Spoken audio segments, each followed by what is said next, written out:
Hi, everyone. Welcome to the webinar. I think now it's a good time to start.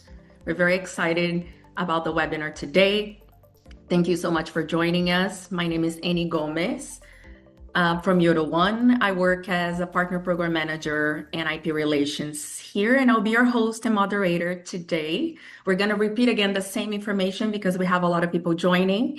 So a little housekeeping. We have an international audience in the room. So if you need translation for the webinar, press the show captions option here on Zoom on the bottom of the screen. You'll be able to select the language of your choice, of your liking, and it will be automatically translated. Caroline, I think it's important to repeat again just in case someone needs also the translation in Chinese. Thanks, Annie. 大家好，鼠标移至屏幕下方，点击 CC 按钮，显示字幕，开启字幕翻译。字幕语言选择中文或者您需要的语言。Thank you, Caroline. So a new white paper with industry knowledge and data will be available. So make sure you check your emails after the webinar. We will keep you informed when new content is out and available for you. So we are super excited to give you right now an overview today of the webinar and what IPverse actually is. So today we're going to have 4 sessions and a QA in the end. So feel free to share your questions in the chat and we will select them and we will answer them later. Session 1, we will have our head of licensing, Vivian Zhang, to talk about why IP decisions need to be strategic and how choosing the right IP and the right brand will directly impact growth, retention, and brand value. Session 2, I will lead an interview type of conversation with our guest, Barry Dorff, VP of International Global Licensing at Hasbro. If you're not aware, Yoda One is Hasbro's exclusive partner for interactive gaming in Greater China region. So we're very pleased to have him on board to give his IP related take. Session 3, we'll have our lovely IP Ops project manager, Sia Wang. She will talk about IP selection and how decisions made by instinct don't scale. And last but not least, session 4, we're going to have Elior, our head of AI and product expert. He would talk about how to make better IP decisions using IPverse, how you can compare options, prioritize brands, and use data to make risk-free decisions when collaborating with an IP or choosing the right game partner if you're an IP holder. So these are a few of the topics that we're going to cover today. And to start us off, I'd love to invite Vivian. She will be talking about IPverse and taking us back to the moment when IPverse was created, because that's where the story really begins, IP and data. So Vivian, over to you. Thanks, Annie. Hello, everyone. Thanks for joining our webinar today. I'm Vivian. I'm the head of IP licensing at U1. So my work sits at the intersection of games and IP. I get to see what actually works and what quietly fails. When IP decisions move from idea to execution. A few years ago, the landscape was very different. In 2019, there were just over 700 IP collaborations globally in games. More than half of them went to top-tier IPs. At that time, popularity felt like safety. But that assumption didn't last long. After that, we led 2 collaborations. One was Lucas the Spider, a preschool animation with a very specific audience. The other was Starship Troopers, an older title with a very different fan base. I would like to ask you, how many of you had heard of them before? Neither were hot IPs, neither looked safe on paper. So that was a moment we realized something important. Everyone was chasing IP, but not for the same reasons. Different teams had different goals. What we hadn't realized was this. We were all using the same word IP, but selecting IP through very different logics. And because those logics were rarely made clear, decisions that looked aligned on the surface were actually being made in very different ways. So we had to step back and be clear. This is this is our definition of IP value. And IP is not just something people recognize. It's a brand that a specific audience feels nostalgic about. And that nostalgia shows in behavior. It shows up in choice. It shows up in willingness to pay. That reframing changed everything. IP decisions stopped being about taste. They became about decision logic. Not brand awareness, but depth. Not how many people recognize a brand, but how deeply the right audience values it. So fast forward today, according to the data from IPverse, we now see 3,489 IP collaborations in 2025. In this market, this crowded, iteration stops being creative and starts being expensive. Because without shared decision logic, teams can't clearly explain why something should work or repeat success when it does. This is where IPverse came from. It didn't start as a product discussion. It started with us sitting in a room. We were looking at a growing list of IP decisions coming from developers around the world. Different teams, different games, but they have the same question again and again. Which IP should we choose? Developers know IP was important. They felt the pressure to do something, but they were stuck between too many signals. What's famous? What's trending? What just launched? They could tell something mattered, but they couldn't confidently tell which option was right. And on our side, we felt that tension just as strongly because we had experience, we had instincts, but we also realized that instinct doesn't scale. We couldn't rely on, oh, what do we have seen this before? When the market was changing this fast, we needed a way to explain our decisions, not just to make them. So this is when the real issue became clear. IP decisions were failing because everyone was looking at only a part of the picture. Some IPs were famous but had weak engagement.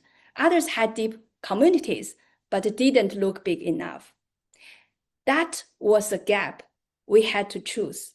We had to close, not with another opinion, but with a shared decision framework. That's when IPworld started to take shape. And when you do that, you start seeing opportunities others miss. Let me tell a story about Heartopia. Last year, we supported Heartopia from Xindong Game in collaborating with My Little Pony. I would say at that time, it wasn't the obvious choice. But through IPverse, we could clearly see the alignment, the audience feed, the momentum, the depth of engagement. So the collaboration delivered very strong results. So when IP decisions are grounded in clear methodology and data, teams don't just reduce risk, they unlock opportunities others don't see yet. So far, I've talked about how developers are rethinking IP decisions. The question now is, how do IP owners see this shift? Hi, Barry. Now it's our turn. We're really honored to have Barry with us today. Barry brings the real world perspective, what alignment looks like, what successful partnerships have in common, and how licensors evaluate long-term value. Hasbro is one of our partners, and Barry has been in the industry for a few years, both on the game side, right, Barry, at EA before and currently at Hasbro. So it's amazing to have your take because you can speak on both sides, so you understand both roles very well. So let's jump into conversation. You've seen 100 of partnership pitches, I would be guessing, over the years. So I'd love to know, after seeing so many proposals over the years, what separates the collaborations that make you think, okay, this could be special. Tell me more about this idea. What makes a collaboration pitch very special to you? Yeah, first of all, those few years you're talking about, it's closer to 30 years in the video game industry at this point. So That's a lot of years. That's not a That's few, all. that's a lot.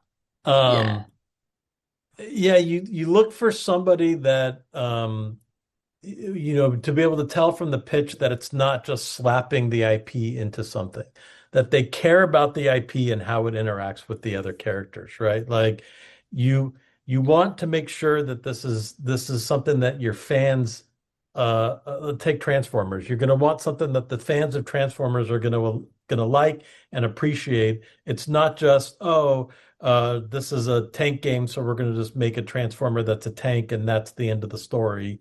Why are the Transformers there? What's happening? And if you start having these conversations with these developers, you can definitely get a sense right away whether they've thought about it, they believe in it, or if it's just I just want to do it to get users or to spend money or to do it because land grabs or dollar grabs are not interesting to us because it could actually affect the IP in sort of the wrong way and get people, upset with your IP. So you have to make sure that the developer is going to treat it like their own.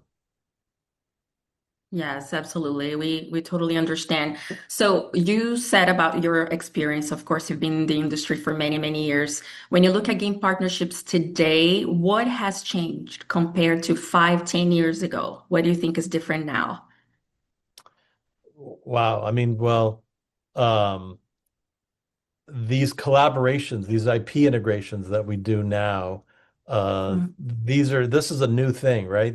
I got to Hasbro 4 plus maybe 4.5 years ago, and it was just starting to become a thing. And now it's a very common thing because I think I read 65% of all game revenue was from like the top 30 games or something like that, and games that have been around for a very, very long time.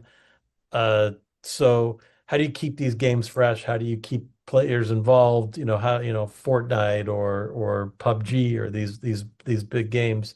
It's with these IP integrations. So IP integrations are brand new for these past few years. The other thing that's new over these past few years is platform, right? When you used to think about something, you would think about console, you'd think about PC, you'd think about mobile. Now you don't think about that anymore because games are played everywhere. You can play your game, you can play it on the browser on your phone. You could play it on your TV. You could play it on your console. You can play it everywhere. So we used to, when I first got to Hasbro, we used to talk about, okay, what platform is this for?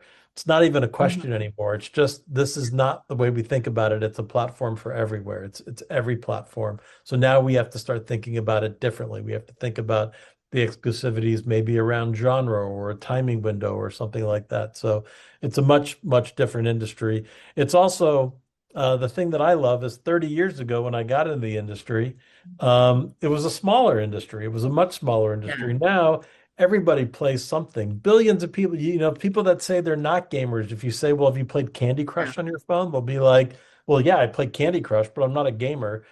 Hate to Hmm. break it to you, you're a gamer. You Like are. you Yeah. count, you count in our numbers. So I love that. Yeah, that's really nice. Do you have any signals that you can tell early on when a partnership might not be a good fit or that might not work? Do you have any like red flags when you get a proposal and you think, maybe that's not a good one? Uh, Yeah, there's a lot of ways that you can kind of tell if it's a good or a bad pitch. Right away, revenue projections, right? I like to look to see where you think this game is going to be revenue projection wise. A lot of people think that means that I want to see this is going to be Mhm. so big, it's going to be the biggest ever for a standalone game or an IP integration. It's not true. I just want to see realistically what you think this could do and where you're going to start monetizing and how you're going to monetizing it and where and when the revenue is going to come in. That shows me that you understand the business, you understand the model, you understand the capabilities of what this IP can do. It's a clear giveaway Mm. when if you see something that's massive, just going to be massive, or if you see it's something that's going to be really, really small, and that sort of thing, where you're like, well, maybe we shouldn't be talking about Transformers if you're at this level. Maybe we should be thinking about a different IP Hmm. if you're at that level. That you can kind of tell is going to be wrong. The other thing that is going to be could be wrong is if somebody wants to do an integration that's too long, right? Like somebody's not thinking about as a short-term, one-time, cool little Yeah. beat. If they're like, oh, we want this in here for a year and then we're going to take a break and then another year or something like that. That's not an IP integration. That's a standalone game, right? Yeah, That's what that's that true. is. So those are very, very different. And then the last one I can think of is Hmm. constantly changing dates, constantly changing what they want, or not having a set plan about what the integration is. You Yeah. want Transformers. What characters do you want? And well, we're thinking about 5 to 7 characters. Well, what is it? Is it five? Is it six? Is it Yes, seven? different. How come you haven't thought about this and you haven't nailed it down? It doesn't Exactly. have to be always 100% precise, but we'd like to know Mhm. what you're thinking at the time. Yeah, I'd expect like a firm, at least timeline and the scope of what you want to do when you try to work with an IP. Having a plan is definitely the best way to go. So you were talking about in general, you working with a game developer, you're letting people use the IP, you're trusting your brand um, with another team, with a game, right? So when you're working with new and emerging developers, do you have any piece of advice? You mentioned a couple now already, but you have any piece of advice for people that want to work with Transformers, that want to put a proposal together, other than also working with you to want to do that? Because we can definitely help out.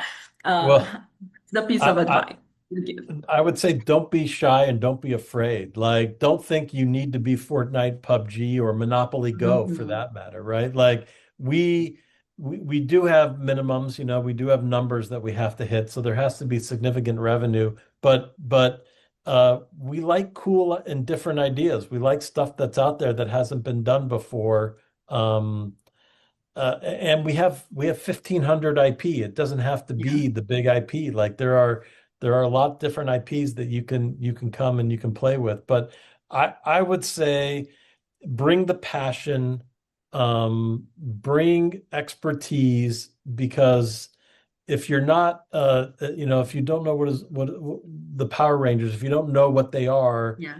you're not going to make a great Power Rangers game. If you don't know Mhm. Snake Eyes, you're not going to make a good GI Joe game. If so Mhm. so I love the meetings where there's 3 guys from a team on there, and one of the guys, the entire back shelf is full of like toys of what we're talking about, right? Like Yeah. that's the guy that we want working on our IP. He's the guy that's lived and breathed.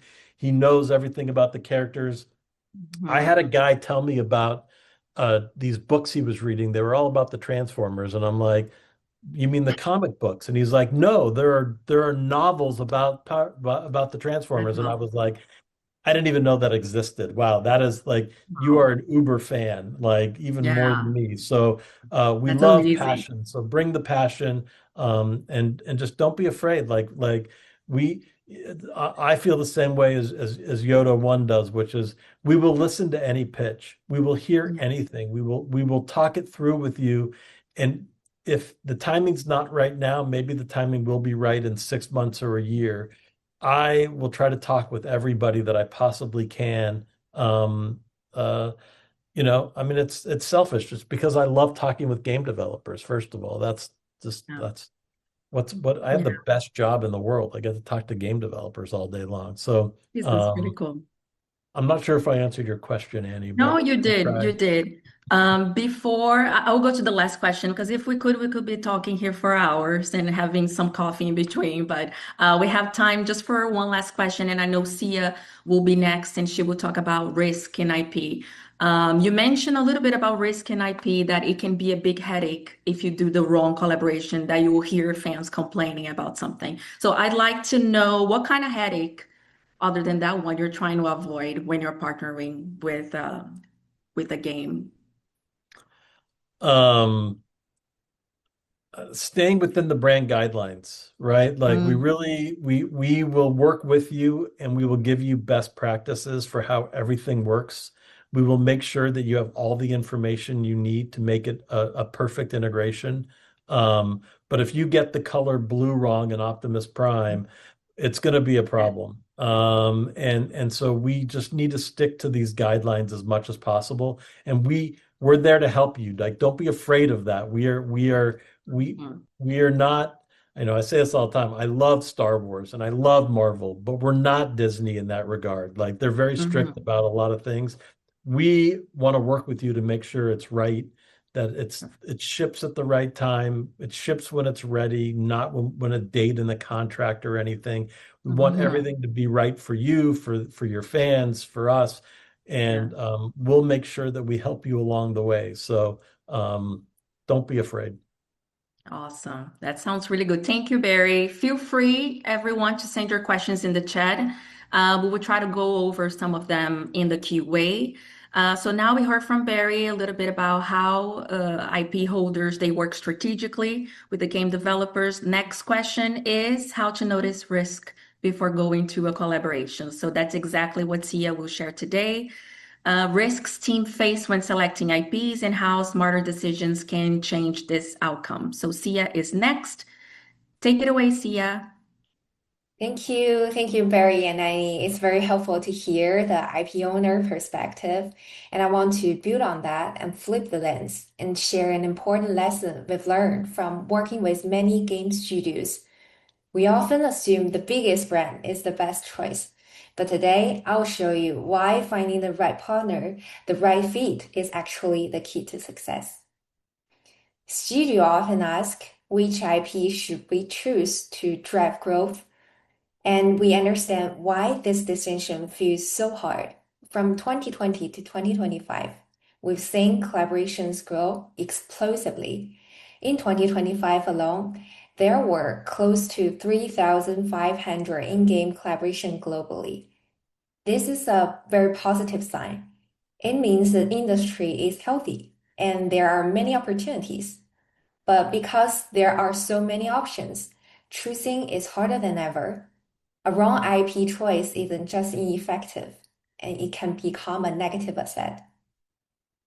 Because you don't just pay the licensing fees, you pay level capacity, the slot you can never get back, and you pay production time and design focus, you pay community trust, and in some worst cases, even in some premium collaborations, we've seen revenue drop around 5 to 10% after launch, on top of all the cost and effort.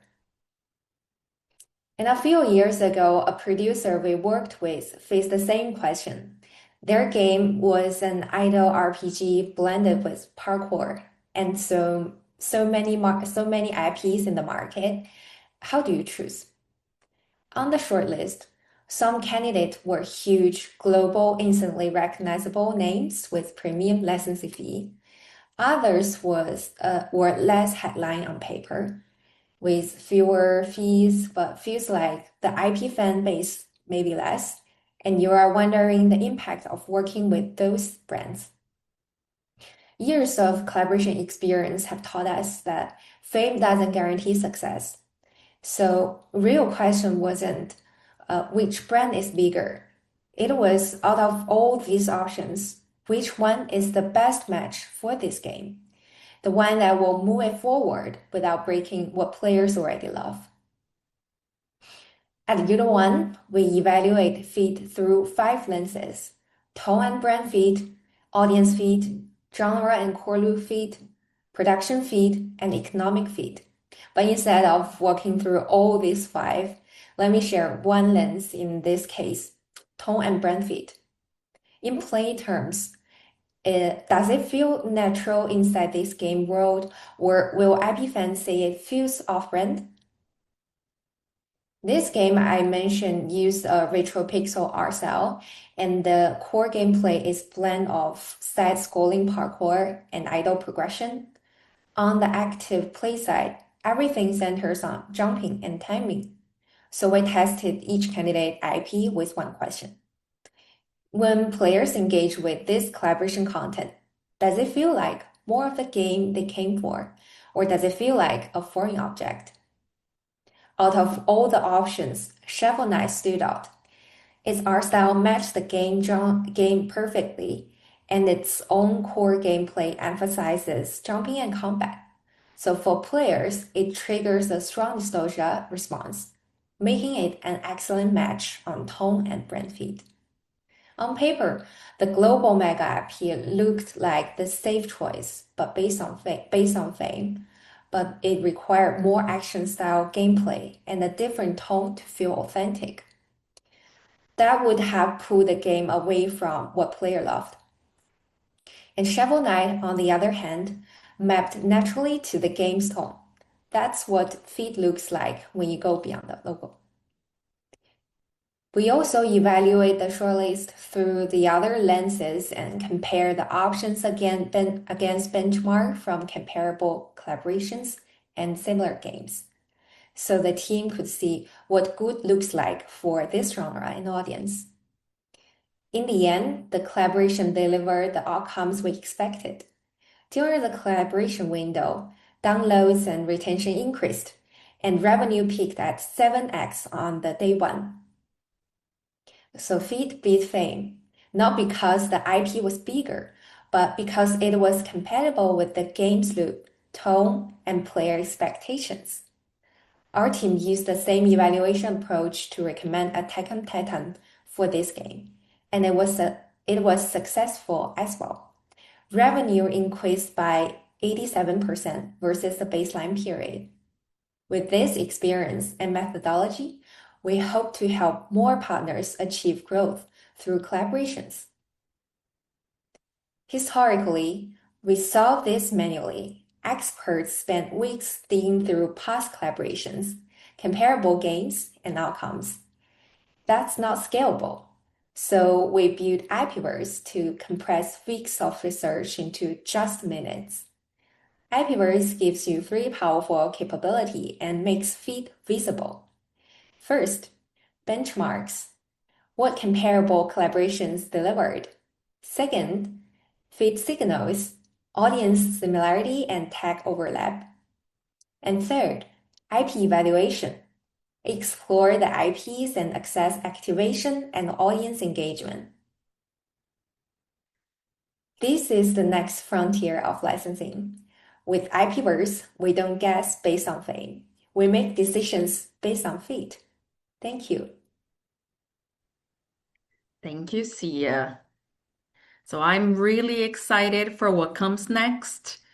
LER will open the IPverse hood just like a mechanic, and he will show you how the engine actually works. He will give us a glimpse of how best to use the platform, our current features that you can actually start browsing and exploring today. So LER, you are next. This is IPverse. Thank you, Sia. Thank you, Annie. That is a perfect example of what we see all the time. Teams fall into film trap and they tend to pick the biggest name because it feels safe, right? Or sometimes they don't have the full data. They need to make a confident decision. And that is why we built IPverse. IPverse takes everything we learned over the past decade, every collaboration, every success, every failure, and put it all into one platform. Right now, we are tracking over 70,000 events, 20,000 brands, and 50,000 games. We have a real-time social media data from both global and China platforms. Our goal is simple. We want to help developer and IP holder evaluate IPs with real data so that they can make confident decisions. Every developer are facing this challenge right now. You know you need to do IP collaboration and you want to do IP collaboration, but finding the right candidate takes forever. Imagine you're gaming targeting young audience and you are looking for cute animated IPs in the China market. You search through social media, you read industry report, you ask around. After all of that, you still don't have a clear shortlist. And you spend weeks on this. Now, let me show you another way how to do it. In order to make it happen, I will open IPverse and go to the popularity page. This is a section ranked IP by social engagement. How much people are actually talking about them right now on social media. I select China, I select animation, and I select cute style because this is what I am targeting. And there's a few standing out. My Little Pony, Zootopia, Sanrio, and Chikawa. So this is not just a one-time ranking, right? It is updated live data with historical information. I can see the trend of the historical changes of the My Little Pony. It is stable, it is strong, and it is also growing. About Zootopia, they have a huge spike during the movie release, but it is cooling down fast right now. And the Sanrio also have a quite stable audience base, same with the Chikawa. So after just reviewing this, I already have 3 candidates in my eye. My Little Pony, Zootopia, Chikawa. I able to shortlist 3 IPs within minutes, not weeks. After I have shortlisted those IP, I will bring it to my team, and that is the team start asking me question: why you selected those IPs? Among those, which one is better fit for us, right? Which one is going to have the biggest impact and the biggest ROI? Sounds familiar? That is the next question we are going to solve using our quadrant feature. So I go to the quadrant section on IPverse and select some IPs and similar IPs. Among this quadrant is a 2D visualization of all the major market data. The x-axis means brand activation. How much commercial activity this IP have? Events, collaboration, marketing, media content, all official events. Y-axis is showing the social engagement.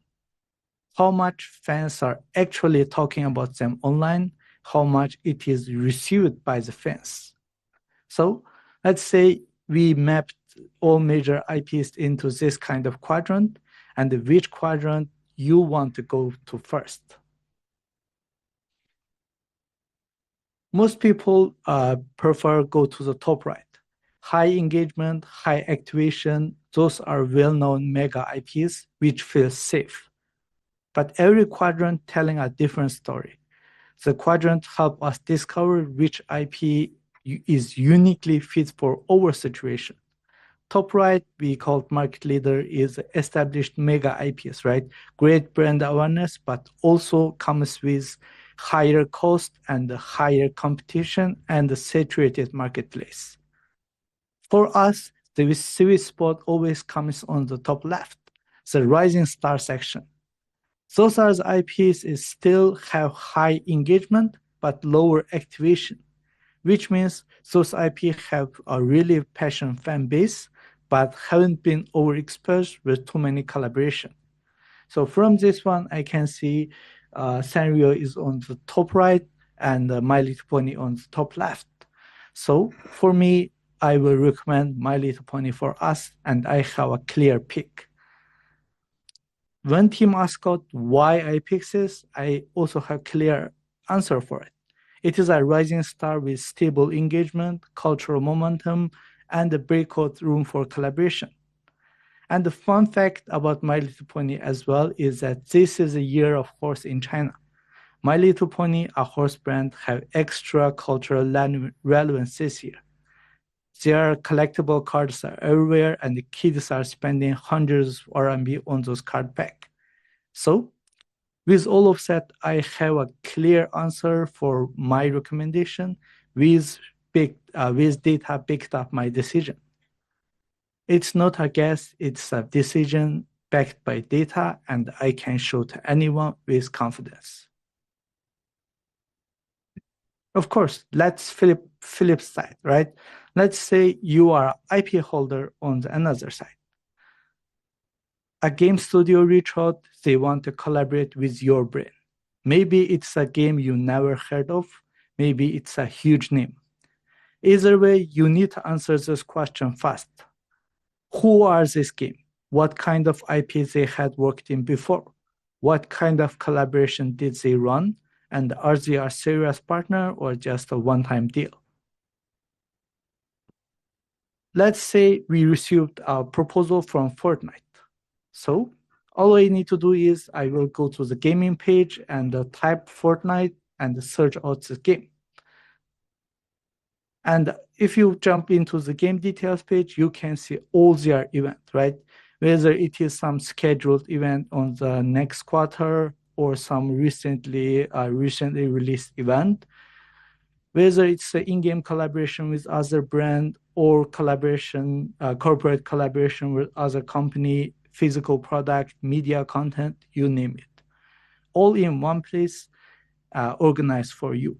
So within this view, I can see the timeline, I can see the event type, I can check out event details to see how this event is designed, how the characters are baked into this event to make sure they know how to do IP collaboration. So within 30 seconds, I have clear idea who I'm dealing with. Are they experts in the IP collaboration? Yes, I see a lot of evidence. Do they serious high quality partner? Yes, they do a lot of variant of IPs and they know how to implement it. So whether you are an IP owner evaluating a proposal or developer researching for potential partner, IPverse gives you the full picture all at one place. Now, let me bring you back. With IPverse, you can see which IPs are rising and which are cooling down. You can check quadrant to find the sweet spot. You can validate fit before signing. And the IP holder can do the same. Quickly vet any incoming proposal and understand who they are working with. That is what IPverse does. We took everything we learned, games, brand, audience, timing, and build all into one platform. So you can make confident decisions with real-life data backed up. And it is just the beginning. We have more features coming soon. So if you want to learn our methodology for evaluating IP and the popularity, we will send out our white paper for every attendee's email. Check your inbox after this event. Once you've done that, I highly encourage you to find out next IP collaboration for your game by exploring IPverse at ipverse.com. It's free to use. Start discovering your rising stars today. And finally, we love to hear from you. What challenge you are facing with IP collaboration? What would make this tool more useful for you? Our team will be reaching out, and we are really appreciate for your feedback. Thank you. Thank you, Elior. That's really amazing. So just like he said, you will receive an email with all this information after the webinar, including a post-webinar survey. So if you have any feedback, if you think IPverse can help you in any way, new features, all that, feel free to share with us. We have a white paper jam-packed with more insights that will be delivered to your inbox. And by joining the webinar, you will get access to our newsletter. We have a newsletter that goes out constantly. So you can get IP news, you can get updates on what's happening in the industry. So it's always good to check it out. And updates on IPverse as well. We'll keep you updated through email. If you don't have access to IPverse, you can go to ipverse.com and register now for free. It's really for free, guys. I promise you. So awesome. We're going to jump into the QA. We received some questions. We don't have a lot of time, but we will select a few here to ask. Let's start in order. I think Vivian first. So Vivian, you and I, we go to a lot of events throughout the year, and Yeah. especially the events outside China. The first thing that people will ask us, and we'll ask you specifically because you're based in Beijing, they're going to ask, okay, China. I want to be in China. I want to work in China. How do I crack that market? So why is China so often misunderstood when global teams evaluate the market? What do you think? Thanks, Annie. Thanks for that question. Yeah, that's true. When we went to different global events, we always receive the similar question. So I have been working in the game industry for more than 13 years. So from my point of view, I don't think China is misunderstood because it's unpredictable. I think it's more about that the global team often evaluate China using the same signal they use in other market because China is very special. Especially, you can imagine in many reasons, IP performance is judged by visibility. But I would say in China, behaviors matters more because the players, the consumers don't always talk about what they like. They prefer just to choose it and pay for it. So you can see some low awareness on the surface can still translate into very strong commercial performance. I think that's one point. On the other hand, I think another piece that's often underestimate is execution. I believe in China, IP performance is far more sensitive to how it is implemented. For example, how deeply it is localized, how well it fits the game. So I would say from a global partner or licenser's point of view, we should think about under what conditions that this IP actually perform well in China.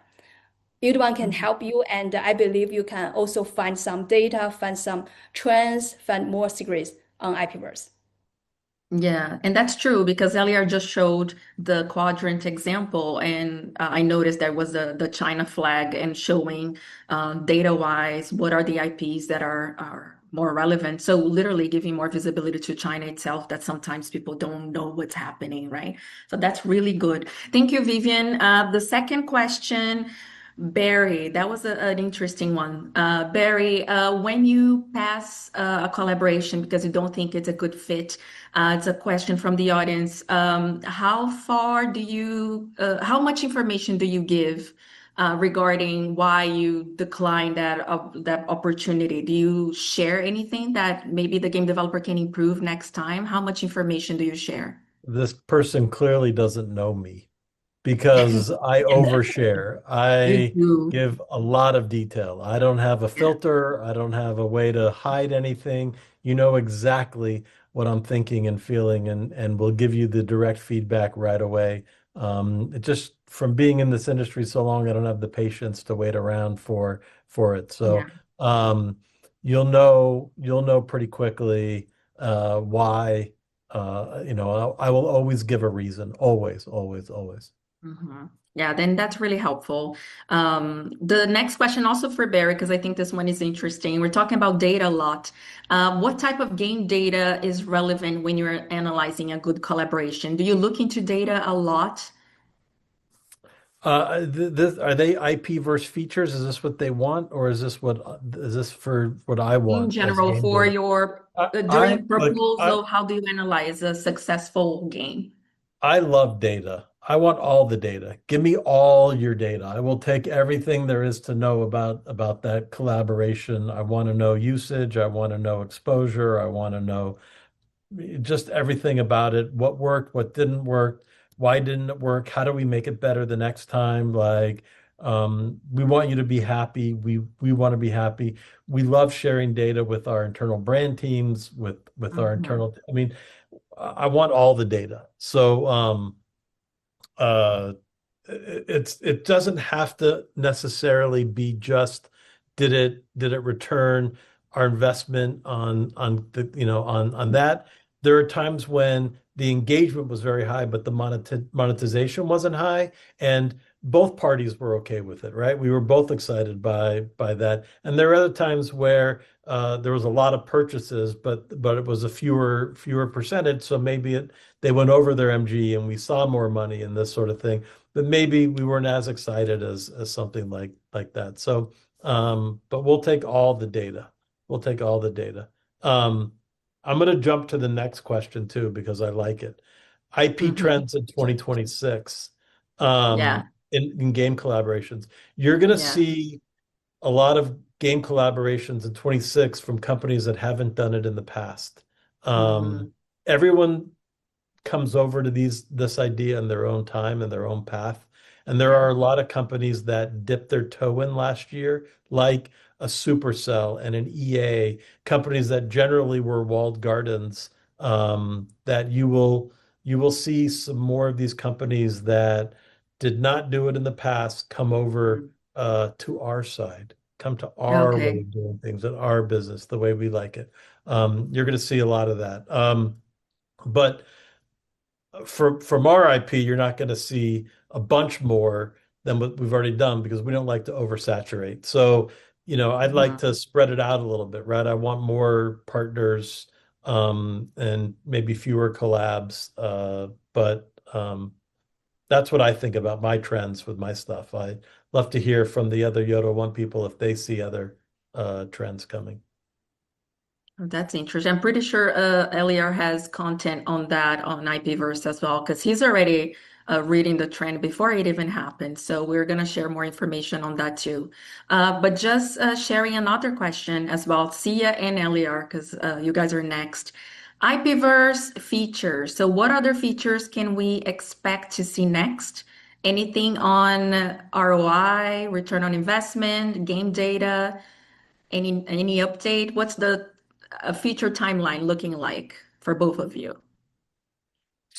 So for now, we have some features we are internally beta testing and trying to mock out. One of them is ROI. So we are trying to find a standardized way to evaluate ROI of different IP collaboration, so that we can have some benchmark and a reference for everyone, right?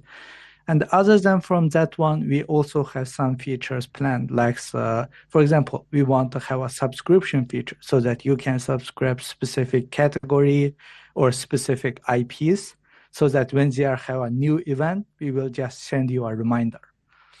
We want to also, as a IP popularity, we want to add some more detailed insight comparison so that you can export the result directly into a report and you can share with the team.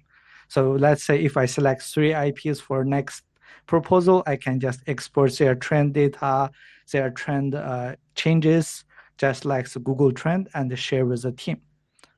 Of course, that is a feature we think from our perspective is useful. We are really want to hear from you guys, right? What is your pain point? What are the things you are struggling with? And what are things you like to see us build on this platform, which makes your IP journey easy? So please share your feedback, share your thoughts, and ask for any feature you want us to build for you. Sia, do you want to add anything to that? Oh, speaking of the trend, on top of very, as I mentioned in our white paper, I think China Yes. is very, a scalable market and with high ARPU in right now. So there's opportunities in China's like mini games Mm. through WeChat platform, and there are opportunities in the female-oriented games and some new opportunity in the UGC platforms. I will have some detailed explanations in our white paper, so you can download Yes. it to more. Yeah. Yes, perfect. Yeah, the white paper will be readily available through email. So you'll see all the trends. We are talking about China, but we're talking about trends globally too. So that's really exciting too. Last question, Vivian, we got a question here in the chat as well, talking about old game franchises as an IP that can be newly redeveloped by external studios for sequel, prequel, and expanding to new markets. The question is, if that information is available in IPverse, what can you find there? Yes, thanks. That's a great question. I would say the answer is 100% yes, because that is huge trend right now. To be honest, reviving a classic Western IP is much safer than building one from the scratch. So we can definitely see more external studios, especially in China, taking these sleeping giants and adapting them for mobile, for new market. So as for IPverse, that's exactly what the platform is for. It's designed to visualize availability. So if you log in IPverse, you can filter for game or legacy categories to see which rights are open for negotiation. So the short answer is yes, the demand is there and the data is here.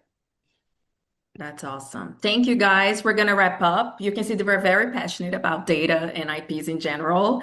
So IP partnerships, they're not only about doing collaborations, but making better decisions using data to achieve your goal. And that's why we created IPverse to make our industry, to make sure that we are well equipped making these decisions of offering visibility for everyone. So that's why we're offering this for free for everyone so our industry can grow and we can share our knowledge and information together. So thank you again for all the speakers. Clapping for you. Thank you so much, everyone, for spending time with us. Hope you enjoyed the session today. Feel free to share social media, LinkedIn, WeChat, tag us, tell a friend in the industry about IPverse. Join us again next time. We will be doing this more often. So I'll see you next time. Thanks everyone. Thanks for Thank you, joining. 谢谢 everyone. 大 Thank you 家，for your time. 谢谢大家。Ciao.